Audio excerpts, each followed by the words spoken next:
Para pendengar radio yang saya kasih dalam Tuhan kita Yesus Kristus, Shalom. Ini dengan Pendeta Rainer Schoenemann. Pada saat ini kita akan sama-sama merenungkan dari Mazmur pasal 73, Mazmur pasal 73 dengan tema obat menghadapi iri hati. Obat menghadapi iri hati. Kita akan membaca bagian per bagian dari Mazmur ini dan kita akan belajar berbagai hal yang penting untuk menghadapi iri hati dalam kehidupan sehari-hari kita. Bagian yang pertama adalah iri hati pada keberhasilan orang fasik. Iri hati pada keberhasilan orang fasik, ayat 2 sampai ayat 5. Kita membaca Mazmur Asaf. Tetapi aku sedikit lagi, maka kakiku terpeleset, nyaris aku tergelincir. Sebab aku cemburu kepada pembual-pembual, kalau aku melihat kemujuran orang-orang fasik. Sebab kesakitan tidak ada pada mereka, sehat dan gemuk tubuh mereka. Mereka tidak mengalami kesusahan manusia, dan mereka tidak kena tulah seperti orang lain. Dalam bagian ini, si pemazmur Asaf, dia merasa sangat cemburu, iri hati terhadap keberhasilan orang-orang fasik.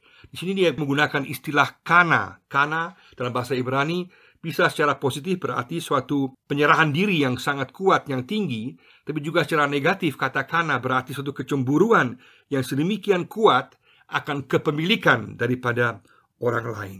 Cemburu, iri hati kepada sesuatu yang bukan merupakan miliknya sendiri. Dan kecemburuan ini, iri hati ini sedemikian menguasainya sehingga sungguh-sungguh meracuni seluruh kehidupannya, sehingga dia mengalami kepahitan dan kekecewaan dalam kehidupannya.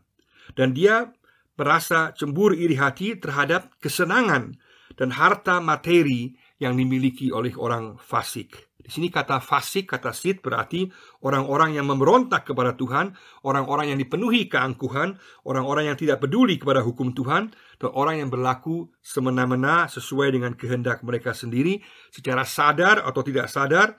Mereka hidup dalam ketidaktaatan terhadap Tuhan dan melakukan dosa tanpa peduli. Secara praktis, orang fasik tidak peduli akan hukum, bahkan mereka bangga kalau mereka bisa melanggar hukum Tuhan, bahkan mereka bangga bisa mengatur segala sesuatu, bangga bisa menguasai segala sesuatu, bangga kalau bisa menyingkirkan orang lain, bangga kalau bisa main sikut dan kemudian menang sendiri. Itulah semua ciri-ciri daripada seorang fasik yang digambarkan di sini. Dan dengan cara demikian, mereka kemudian memperoleh materi mereka, posisi mereka, jabatan mereka, kedudukan tinggi yang mereka miliki karena menyingkirkan orang lain dan tidak peduli terhadap perbuatan dosa.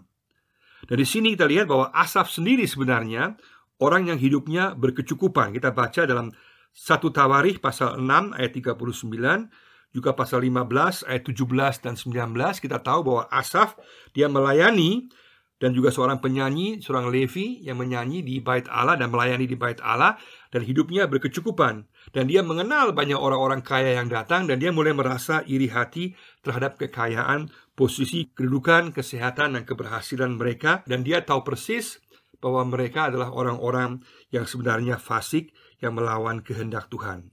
Nah, iri hati di sini bisa sungguh-sungguh menjadi racun yang sangat berbahaya, yang merusak kehidupan, juga kehidupan pribadi kita dan pelayanan kita. Karena kita pun juga bisa mengalami hal yang sama, karena ada orang lain yang lebih kaya, orang lain yang lebih sehat, yang lebih berhasil, lebih cantik, lebih ganteng, lebih pintar, lebih daripada kita. Dan racun iri hati cemburu ini akan pelan-pelan merusak kehidupan kita, karena menjadikan kita pahit, kemudian kita menjadi tidak puas, kita kehilangan damai sejahtera, dan akhirnya membuat kita semakin meninggalkan Tuhan dan membawa kita kepada jalan orang fasik itu sendiri. Dengan demikian maka di sini digambarkan kecemburuan iri hati yang dalam terhadap keberhasilan orang fasik. Pertanyaan bagi kita adalah sejauh mana kita sungguh-sungguh mengatakan tidak kepada iri hati, kepada cemburu. Kita sungguh-sungguh stop dari awal. Kita tidak mau memikirkan hal yang bersifat kecemburuan atau iri hati, supaya dari awalnya kita tidak masuk ke dalam pusaran iri hati cemburu yang kemudian akan merusak kehidupan kita. Maka sejak awal kita harus mengatakan tidak, melawannya, sehingga kita bisa menghadapi kecemburuan dan iri hati dalam kehidupan kita. Bagian yang kedua adalah dosa harga sukses. Dosa sebagai harga sukses orang fasik. Dalam ayat 6 sampai ayatnya yang ke-12 kita baca, sebab itu mereka berkalungkan kecongkakan dan berpakaian kekerasan. Karena kegemukan kesalahan mereka menyolok, hati mereka meluap-luap dengan sangkaan, mereka menyindir dan mengata-ngatai dengan jahatnya. Hal pemerasan dibicarakan, mereka dengan tinggi hati. Mereka membuka mulut melawan langit, dan lidah mereka membual di bumi. Sebab itu orang-orang berbalik kepada mereka, mendapatkan mereka seperti air yang berlimpah-limpah. Dan mereka berkata, bagaimana Allah tahu hal itu? Adakah pengetahuan pada yang maha tinggi? Sesungguhnya itulah orang-orang fasik. Mereka menambah harta benda dan senang selama-lamanya. Di sini digambarkan bagaimana dosa sebagai harga sukses. Jadi harga yang harus dibayar dari mereka yang adalah melawan Tuhan adalah mereka melakukan dosa untuk keberhasilan mereka secara materi, secara manusia. Kalau kita lihat secara permukaannya saja, kita lihat hanya di sepintas saja, maka memang benar. Bisa saja orang-orang percaya menjadi iri hati terhadap keberhasilan daripada orang-orang fasik yang menentang Allah, karena ada banyak keuntungan secara materi yang mereka peroleh. Jadi pada saat yang sama, Asaf pun juga tahu bahwa harga yang harus mereka bayar adalah bahwa mereka menentang hukum Tuhan. Mereka punya sikap yaitu kecongkakan, mereka kesalahan, ketidakpedulian, kekerasan, pencelaan, penghinaan, penindasan, bahkan mereka juga kemudian menghujat Allah. Dan dalam semua ini nampak jelas bahwa apa yang diperoleh secara materi oleh orang-orang fasik, mereka kehilangan secara rohani. Artinya, mereka berhasil secara materi, tapi mati secara rohani. Sukses materi, tapi mati secara rohani. Dan kita tahu bahwa Allah bukan menentang materi. Allah malah senang kalau kita berkecukupan. Allah senang kalau kita memiliki yang cukup. Tapi bagi Allah yang menentukan adalah cara kita memperolehnya, dengan cara yang benar, sehingga kita juga mampu untuk menikmatinya. Tapi cara yang salah, seperti yang digambarkan di sini, yang menentang hukum Tuhan, jelas ditolak dan juga akan dikecam dan juga akan dihukum oleh Allah. Untuk kita sangat penting, jangan lihat kepada harta orang lain, tapi sungguh-sungguh lihat cara mereka mendapatkannya. Dan juga lihatlah kepada apa yang Tuhan telah berkati dalam kehidupan kita. Jangan kita terpaku kepada hal materi semata, tapi lihat kepada hal rohani. Lihat bahwa cara kita memperolehnya adalah menentukan bagi penilaian Allah, tapi juga menentukan agar kita bisa memperoleh kedamaian, ketenangan dalam kehidupan kita. Supaya kita sungguh-sungguh bisa sukses materi, tapi juga kita dalam kehidupan rohani kita sesuai dengan kehendak Tuhan. Itu yang kedua. Yang ketiga adalah di sini, yang ketiga, yaitu perasaan sia-sia ikut Tuhan. Perasaan sia-sia ikut Tuhan, ayat 13 sampai ayat 16. Sia-sia sama sekali aku mempertahankan hati yang bersih dan membasuh tanganku tanda tak bersalah. Namun sepanjang hari aku kena tulah dan kena hukum setiap pagi. Seandainya aku berkata, aku mau berkata-kata seperti itu, maka sesungguhnya aku telah berkhianat kepada angkatan anak-anakmu. Tetapi ketika aku bermaksud untuk mengetahuinya, hal itu menjadi kesulitan di mataku. Di sini Asaf mengungkapkan perasaan kesia-siaannya, sia-sia untuk menyerahkan diri kepada Tuhan karena tidak ada dampak keuntungan secara materi langsung yang dia alami. Bahkan dia juga rupanya mengalami berbagai jenis penderitaan, persoalan dalam kehidupannya, dan dia melihat bahwa orang lain, orang fasik, kehidupannya lebih baik. Dan semakin dia memperhatikan orang fasik, keuntungan yang mereka peroleh secara materi, lahiriah, secara kasat mata, semakin dia terjerat, terhipnotis dalam perasaan kesia-siaan yang kemudian merusak kedamaian hidupnya. Sama seperti ular yang mampu untuk menghipnotis kita, maka jangan pandang ularnya, harus langsung ambil tongkat dan pukul ularnya. Artinya, jangan kita terhipnotis oleh rasa cemburu, iri hati, harta orang lain, tapi sungguh-sungguh kita melawannya dengan memiliki pandangan rohani, sehingga kita tidak terjerumus, terkena dalam pusaran jerat pemahaman secara cemburu, iri hati yang menguasai hidup kita. Di sini jelas sekali bahwa Asaf merasa iri hati karena dia juga beranggapan seharusnya orang percaya sesuai dengan Ulangan 7 ayat 12 sampai 14, harusnya mereka memperoleh berkat yang lebih dalam pemahamannya dibandingkan orang-orang lain. Tetapi dia lupa bahwa janji Tuhan di Ulangan 7 ayat 12 dan 14 berlaku bagi bangsa secara keseluruhan kalau mereka mengikut Tuhan, bukan berkaitan dengan pribadi-pribadi secara mutlak. Berarti biasanya benar Tuhan memberkati, biasanya benar Tuhan memberikan bagi mereka yang sungguh mengikut Dia, bekerja dengan sungguh-sungguh. Tapi tidak berarti mutlak selalu begitu. Bukanlah slogannya taatilah Tuhan, berbuatlah baik, maka otomatis kamu akan diberkati dan mempunyai kecukupan kekayaan sama seperti orang lain. Tidak demikian.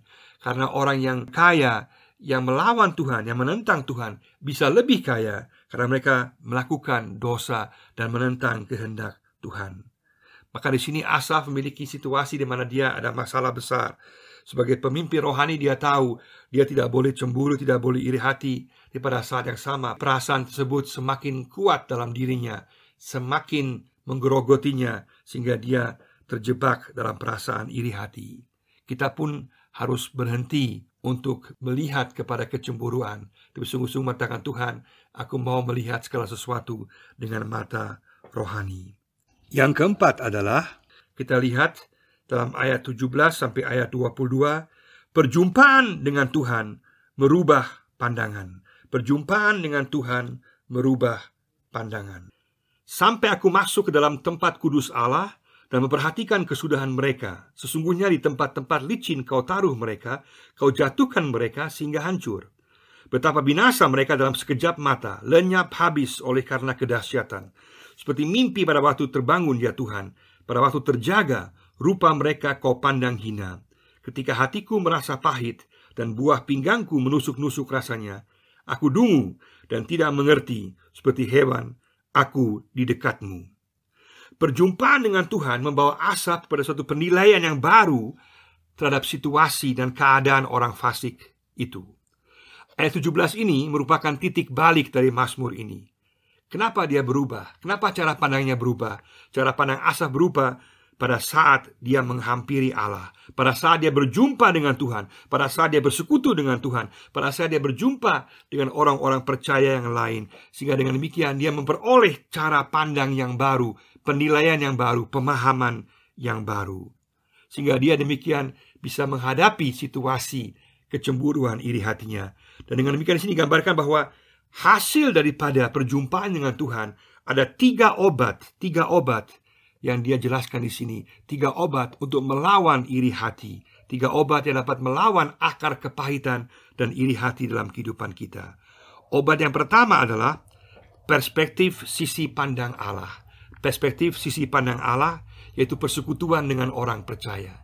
Kalau kita mau melawan iri hati kecemburuan, kita harus bersekutu dengan Tuhan, dengan orang percaya, supaya kita mendapatkan satu perspektif dari sisi pandang Allah yang lain. Sehingga kita mengerti secara intelektual dan juga secara perasaan kita melihat, dan juga Tuhan mengubahkan kita sehingga kita bisa mulai melihat segala sesuatu dari sisi Allah untuk bisa menilai dan memahami situasi yang sedang ada di tengah-tengah dunia ini. Bahwa penilaian Allah berbeda, bahwa cara pandang Allah berbeda, bahwa kita mungkin di tengah-tengah ketidakmengertian kita, kekecewaan kita boleh melihat dari sisi Allah sehingga kita bisa melihat bahwa bagaimana Allah menilai segala sesuatu dalam pengajaran, dalam penyembahan, dalam doa, dalam kita berkreasi, kita berdiskusi, kita bisa berjumpa dengan Allah, dengan orang-orang percaya yang lain, dan itu akan merubah pola pikir kita. Sangat penting bahwa kita orientasi kepada firman Tuhan yang berlaku kekal, karena itulah obat yang akan memberikan kita cara pandang yang baru.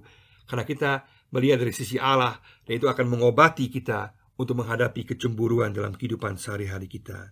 Obat yang kedua adalah dalam ayat 18. Keberadaan bukan kepemilikan. Keberadaan bukan kepemilikan. Artinya memperoleh pandangan yang realistis terhadap keberadaan orang fasik yang sesungguhnya. Bahwa sebenarnya yang penting adalah keberadaan dan bukan kepemilikan. Bagi Allah yang penting adalah keberadaan kita, sikap kita, kepercayaan kita, ketaatan kita kepadanya, hubungan kita dengannya, dan bukan soal kepemilikan. Jadi apa yang dianggap berkat oleh orang-orang fasik kemudian menjadi kutuk. Kenapa menjadi kutuk? Karena kemudian menjadi penghalang mereka, menjadi batu yang licin bagi mereka. Karena mereka merasa sukses, mereka merasa sehat, mereka merasa kaya, Mereka merasa tidak membutuhkan Tuhan, sehingga akhirnya kekayaan dan kesuksesan mereka membuat mereka menjauh daripada Tuhan, membuat mereka menjadi kebal kepada suara Allah, sehingga akhirnya membuat mereka menjadi menjauh daripada Tuhan dan akhirnya memperoleh kebinasaan. Artinya, berkat bisa menjadi kutuk, berkat materi bisa menjadi kutuk kalau kita tidak ikut mendengar suara Tuhan, berorientasi kepada Tuhan. Berkat materi tidak mempunyai arti apa-apa dalam penilaian di hadapan Allah. Bukan merupakan penilaian apakah kita rohani atau tidak rohani, tidak. Berkat bisa menjadi sesuatu yang menjadi berkat bagi orang lain, tapi juga hal materi bisa merusak kita sehingga menjauhkan kita daripada Tuhan dan menjadi kutuk dan bahkan kemudian membawa kebinasaan. Maka obat yang kedua adalah kita memahami keberadaan kita dan bukan kepemilikan, bahwa hubungan kita dengan Tuhan itu yang menentukan. Yang ketiga adalah, obat yang ketiga adalah kekekalan, bukan kekinian. Kekekalan, bukan kekinian.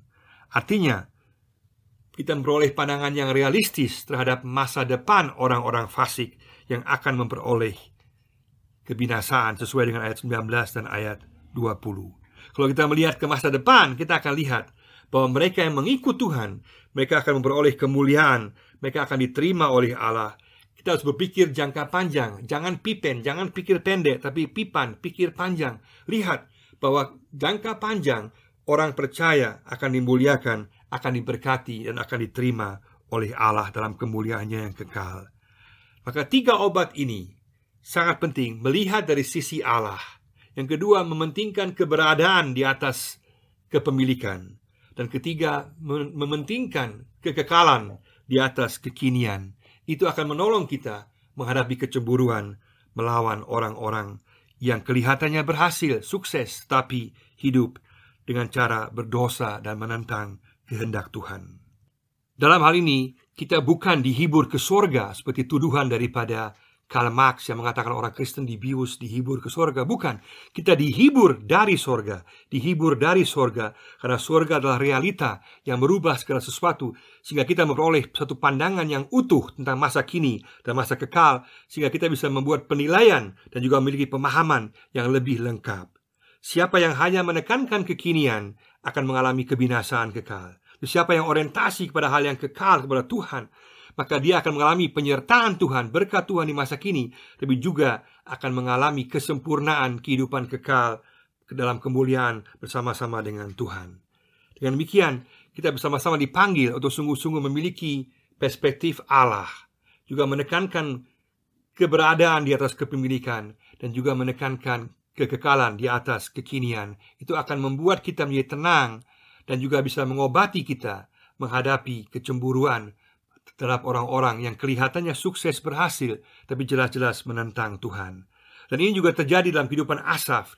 Dia kemudian mengalami pembaharuan, perubahan cara pandang hidup dia. Karena sebelumnya di ayat 2 sampai ayat 16, dia hanya melihat soal kepemilikan seseorang. Sekarang ayat 17 sampai ayat 28, dia melihat kepada keberadaan hubungan seseorang dengan Tuhan yang berlaku kekal. Dan itulah yang penting. Asaf sadar, dia merasa diri bahwa dia bodoh selama ini hanya melihat kepada soal kekinian semata-mata saja. Dengan demikian, maka pada saat ini, mari sama-sama kita sungguh-sungguh melihat dari perspektif Allah, menekankan bahwa keberadaan di atas kepemilikan dan juga menekankan kekekalan di atas kekinian. Maka Tuhan akan menyertai kita, memberkati kita, dan memberikan kepada kita ketenangan, dan juga kita akan peroleh pemahaman tentang kehidupan yang lebih utuh. Bagian yang terakhir, yaitu bagian yang kelima, yaitu poin yang kelima, yaitu berserah yakin kepada Tuhan. Berserah yakin kepada Tuhan, ayat 23 sampai ayat 28 dan juga ayat 1. Tapi aku tetap di dekatmu, engkau memegang tangan kananku, dengan nasihatmu engkau menuntun aku, dan kemudian engkau mengangkat aku ke dalam kemuliaan. Siapa gerangan ada padaku di sorga selain engkau? Selain engkau tidak ada yang kuingini di bumi. Sekalipun dagingku dan hatiku habis lenyap, gunung batuku dan bagianku tetaplah Allah selama-lamanya. Sebab sesungguhnya siapa yang jauh daripadamu akan binasa. Kau binasakan semua orang yang berzinah dengan meninggalkan engkau. Tetapi aku suka dekat pada Allah. Aku menaruh tempat perlindunganku pada Tuhan Allah, supaya dapat menceritakan segala pekerjaannya.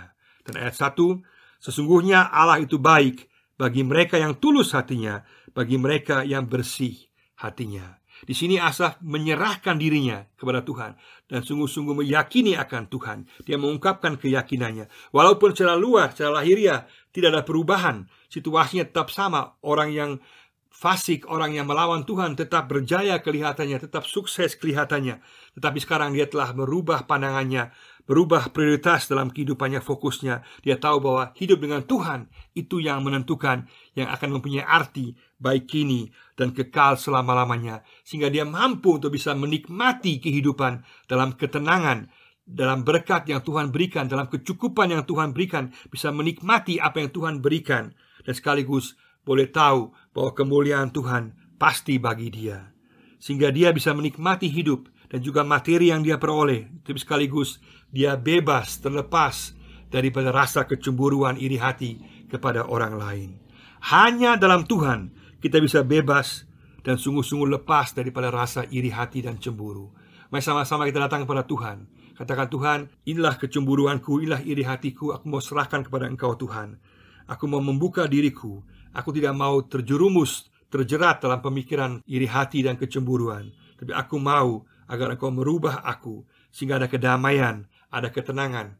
Rubahlah pola pikirku, sehingga aku melihat perspektif Allah, sehingga aku melihat bahwa keberadaan saya sebagai anak-Mu, Tuhan, lebih penting daripada segala kepemilikan. Bahwa hal kekekalan berada di atas segala hal berkaitan dengan kekinian. Sehingga dengan demikian saya boleh tahu Engkau peduli aku, dan juga Engkau akan memberkati aku dalam kehidupan saya juga di masa kini. Tuhan, pulihkanlah aku, obatilah aku dari rasa iri hati dengan kehadiran-Mu, dengan pikiran-Mu, dengan kuasa-Mu, sehingga aku dapat melawan iri hati dalam kehidupanku, mengalami ketenangan dalam kehidupanku, dapat fokus kepada hubungan dengan Tuhan, dan dapat menikmati kehidupan dengan Tuhan, dengan berkat-berkat yang Dia berikan. Dan kita boleh yakin bahwa Tuhan tidak akan meninggalkan kita, dan kita akan memperoleh kemuliaan kekal selama-lamanya. Kiranya Tuhan memberkati kita semua. Amin.